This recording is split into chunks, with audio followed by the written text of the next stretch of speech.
Delhi blast पर सूत्रों के हवाले से एक बड़ी खबर आ रही है। मौके से मिली चिट्ठी में लिखा ये ट्रेलर है। जी हां, सूत्रों के हवाले से ये जानकारी, दरअसल जो एक लेटर मिला था, एनवलप मिला था, उसके अंदर ये लिखा गया कि ये तो एक ट्रेलर है। चिट्ठी में 2 ईरानियों की हत्या का भी जिक्र है। इस पत्र में बदला लेने की बात कही गई। इजराइल ने धमाके को आतंकवादी हमला बताया और हम मिलकर जांच करेंगे। इजरायली राजदूत की तरफ से ये बयान सामने आया। इजरायली दूतावास निशाने पर था। इजरायली राजदूत ने कहा है हमले के पीछे कौन है ये कहना अभी जल्दबाजी होगी। फिलहाल मामले की तफ्तीश जारी है। जांच पड़ताल हर एंगल से इस ब्लास्ट के पीछे फिलहाल चल रही है। और इसी बीच जानकारी ये सामने आ रही है कि जो एक चिट्ठी मिली थी, जो एक लेटर मिला था, उस लेटर में लिखा गया है कि ये तो अभी ट्रेलर है, क्योंकि लो इंटेंसिटी बॉम्ब वहां पर प्लान किया गया था, जिसमें कोई हताहत तो नहीं हुआ, लेकिन कई गाड़ियां वहां पर क्षतिग्रस्त जरूर हुई थी। दहशत का माहौल पूरी दिल्ली में जरूर उत्पन्न हो गया। चिट्ठी में 2 ईरानियों की हत्या का भी जिक्र है। सूत्रों के हवाले से एक खबर है और पत्र में इस चिट्ठी में बदला लेने की बात कही गई। ऐसे में बड़ा सवाल, कौन बदला लेना चाहता है, किस बात का बदला लेना चाहता है? फिलहाल इन तमाम तथ्यों को खंगाला जा रहा है। इजरायली राजदूत ने कहा है कि हम मिलकर फिलहाल इंडियन एजेंसीज के साथ जांच मामले में करेंगे।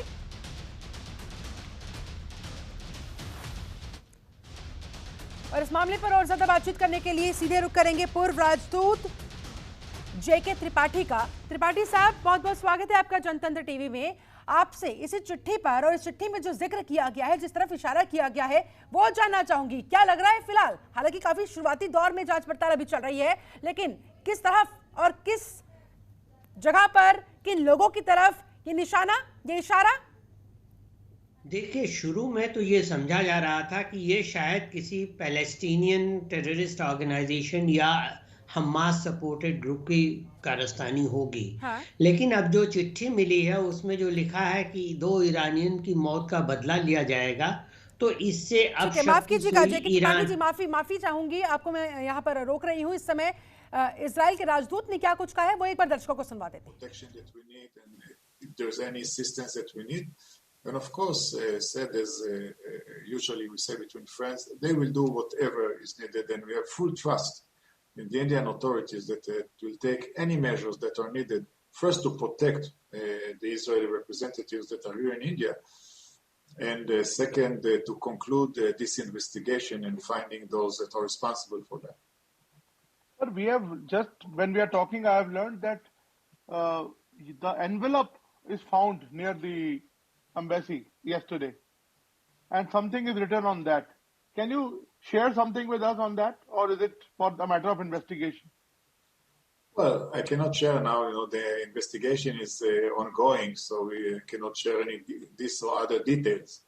But of course, we are gathering all the pieces of information, all the pieces of evidence that we get, and then eventually we make our analysis and conclude the investigation, and hopefully then we'll know much more than we know now. My last question, is the diplomatic mission continue to work as it is, or are you going to hold it for the security reasons? Well, as Israeli diplomats and representatives all over the world, we know that our enemies consider us as targets. So on a regular basis, we are very well prepared, protected, and we might raise the alert, but the Israeli embassy is ongoing continuously. We will be there always, and those that are trying to harm us should know that this kind of incidents are only strengthening us and making us more keen to progress, to thrive, to grow. That's what happened in history. What will happen in the future. So we are here to stay continuously. No one will harm us. Thank you, Ambassador. Really appreciate for you to join us at this moment. All the best.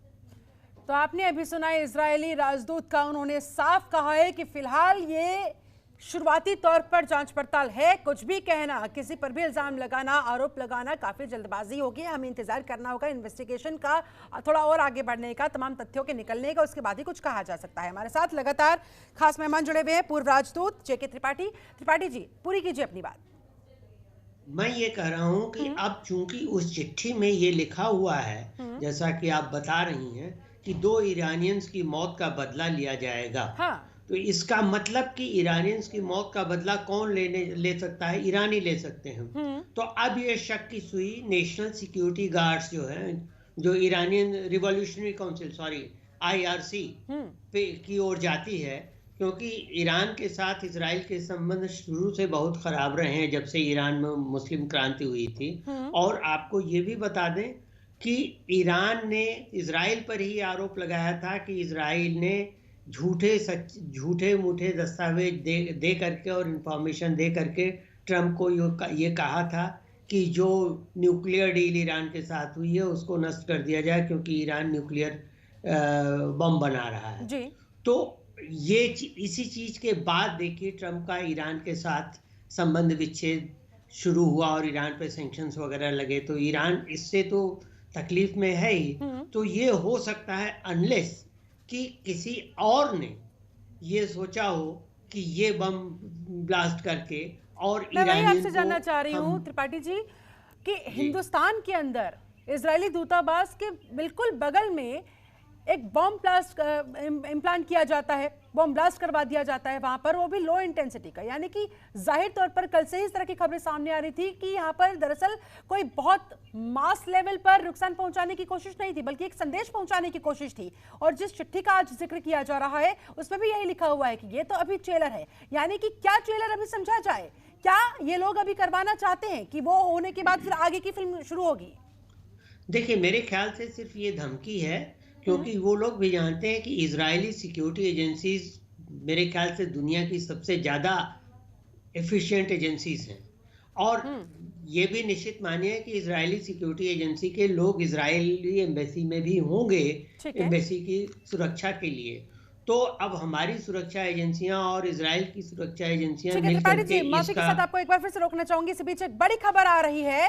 बड़ी खबर यह कि Israel से जांच agency team Mossad Bharat रवाना हो गई है। जी हां, दिल्ली पहुंचकर ये जो ब्लास्ट हुआ है इजरायली दूतावास के पास, उसकी जांच करेगी मोसाद। इजराइल से जांच एजेंसी टीम मोसाद भारत के लिए रवाना हो चुका है। तो जिसका जिक्र कर रहे थे त्रिपाठी जी, वो टीम रवाना हो चुकी है।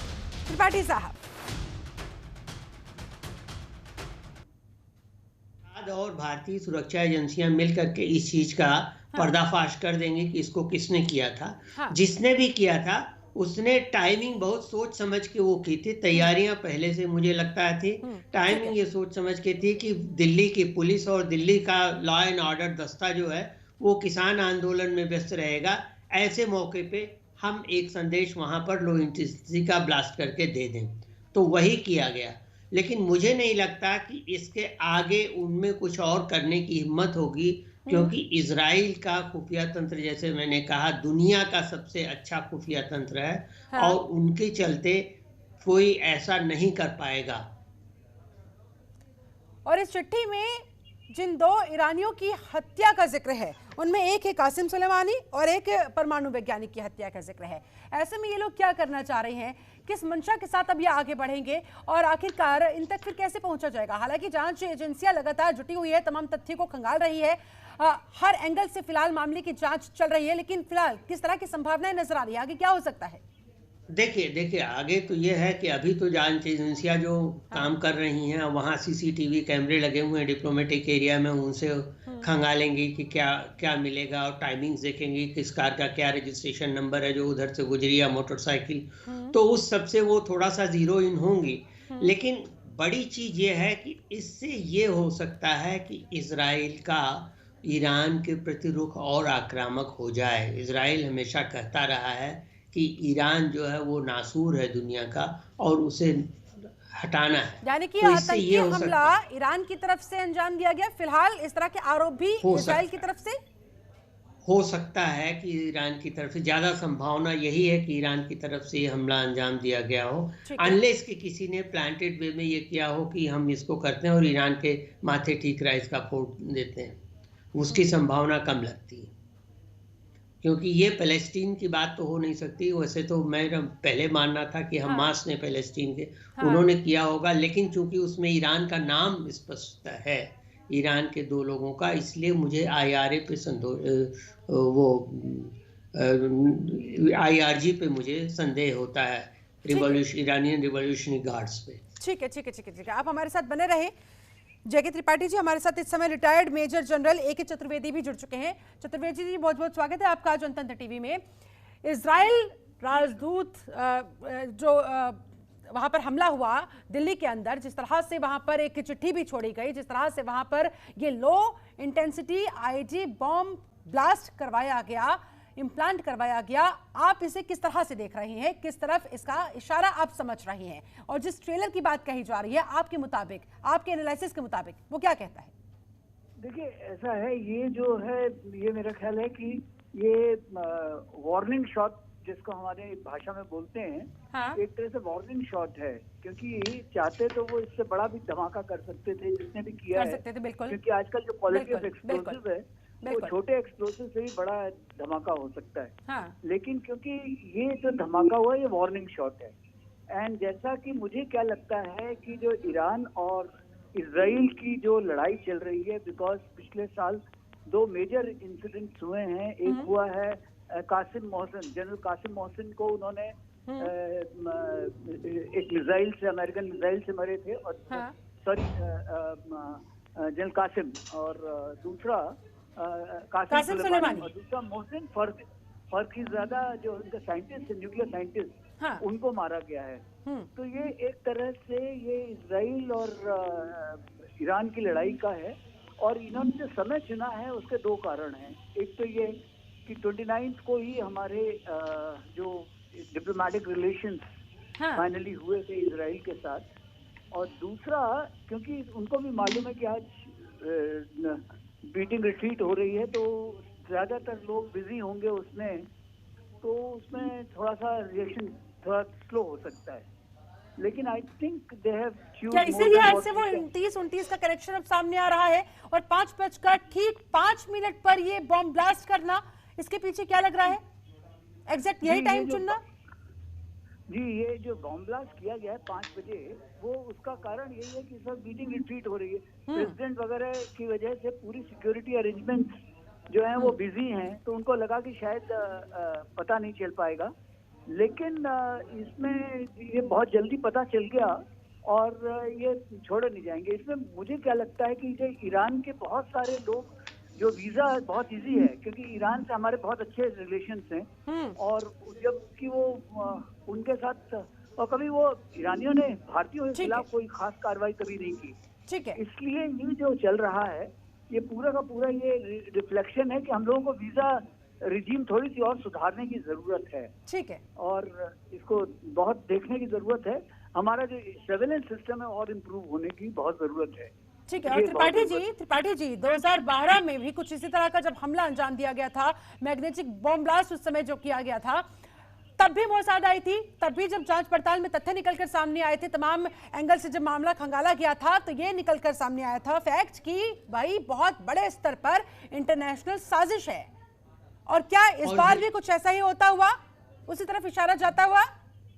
ये देखिए, जब 2012 की फरवरी में ये घटना हुई थी, जिसमें एक डिप्लोमेट की वाइफ बुरी तरह जख्मी हो गई थी और बाद में वो रिकवर भी कर गई, तो उसमें ये देखा गया था कि एक आदमी पीछे से मोटरसाइकिल से आया, उसने डिप्लोमेटिक कार के पीछे एक मैग्नेटिक डिवाइस लगा दी और उसकी वजह से ब्लास्ट कर दिया। ठीक है।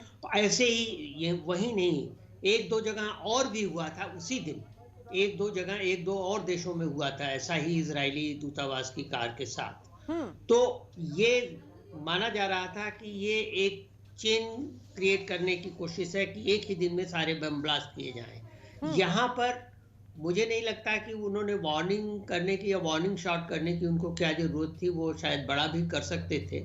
लेकिन मुझे लगता है कि ये किसी बहुत ही छोटे मोटे ग्रुप का या एनएसजी उनका IRG का ही छोटे मोटे ऑपरेटिव ने थोड़ा सा ये कर दिया होगा, ये दिखाने के लिए कि हम भी यहाँ पर आपको टारगेट कर सकते हैं, क्योंकि वो जानते हैं इसके बाद अगर मोसाद एक्शन में आ गई तो मोसाद के एक्शन और इजराइल के एक्शन के आगे कुछ नहीं कर पाएगा। जिसकी भी ये साजिश रही हो कि वो अब खुलकर सामने आना चाहता है, खुलकर इस तरह से चुनौती देते हुए इजराइल को खेल खेलना चाहता है, चैलेंज कर रहा है। अगर उन्होंने ईरान की बात की है तो इसका मतलब कि ईरानी रिवॉल्यूशनरी गार्ड्स का काम है ये, क्योंकि वही लोग ये करते हैं। तो अगर ये ऐसा है तब ये बहुत ही सीरियस बात है। ये हमारे ही लिए नहीं बल्कि ये अमेरिकन एडमिनिस्ट्रेशन के लिए भी बहुत सीरियस बात हो जाएगी, क्योंकि इजराइल उनका बहुत पुराना एलाई रहा है और इजराइल के भरोसे ही उनकी नीतियां चलती रही हैं गल्फ की। और ये इस चीज का भी शायद मेरे ख्याल से ईरान ने वो किया होगा कि अभी जब इजराइल के संबंध गल्फ के देशों के साथ अच्छे हुए कई समझौतों के बाद, तो ईरान ने इसको कहा था कि ये हम और इन्हीं संबंधों को खराब करने की एक और कोशिश 2012 जैसा एक और ब्लास्ट। चतुर्वेदी जी, मैं त्रिपाठी साहब से थोड़ा इत्तेफाक कम रखता हूँ, क्योंकि ये कुर्सी का भी हो, क्योंकि अगर वो चाहते तो बड़ा आजकल के जमाने में, जैसे मैं खुद एक्सप्लोसिव एक्सपर्ट हूँ, मैं जानता हूँ कि आजकल कोई बहुत बड़ी बात नहीं है बड़ा एक्सप्लोसिव लगाना। ठीक है, इसलिए अगर उन्होंने ये लगाया है तो बड़ा ठीक है। आप दोनों से सर, आप दोनों से एक बहुत छोटा सा सवाल, आखिरी सवाल आपसे ये कि हिंदुस्तान के लिहाज से कितना चिंता का विषय है, क्योंकि यहाँ पर दिल्ली वासियों के लिए एक तरीके से बहुत बड़ा संकट उत्पन्न हो सकता था अगर ये बहुत बड़े इंटेंसिटी पे ब्लास्ट हो जाता। जी, ये मेरा मानना तो ये है कि दिल्ली में सर्विलेंस को और इम्प्रूव करने की जरूरत है। ठीक है, हमारा जो ये पुलिस का खबरी नेटवर्क है ये और इम्प्रूव होना चाहिए। ठीक है त्रिपाठी जी, आपको क्या लग रहा है? ठीक है, देखिए हमारी जो डिप्लोमेटिक पुलिस है, जो पुलिस का जो कंटिंजेंट डिप्लोमेटिक एम्बेसीज की सुरक्षा करता है, उसको सिर्फ न बढ़ाने की बल्कि उसको लोकल एम्बेसीज के सिक्योरिटी एस्टेब्लिशमेंट से कोऑर्डिनेशन करने की भी ज्यादा जरूरत है। चलिए, क्योंकि इससे पता रहेगा कि रियल टाइम इंटेलिजेंस शेयरिंग होगी। और ये जो ट्रेलर दिखाया गया है ये ट्रेलर तक ही सीमित रह जाए, इसकी फिल्म ना बनने पाए, हिंदुस्तानियों को, दिल्ली वासियों को किसी भी तरह से कोई परेशानी का सामना ना करना पड़े, इसी उम्मीद के साथ। चलिए, बहुत बहुत शुक्रिया आप दोनों खास मेहमानों का हमारे साथ जुड़ने के लिए, इस पूरी बातचीत के लिए, पूरी जानकारी के लिए। खबरों के निष्पक्ष विश्लेषण के लिए सब्सक्राइब करें Jantantra TV and press the bell icon. Never miss any update.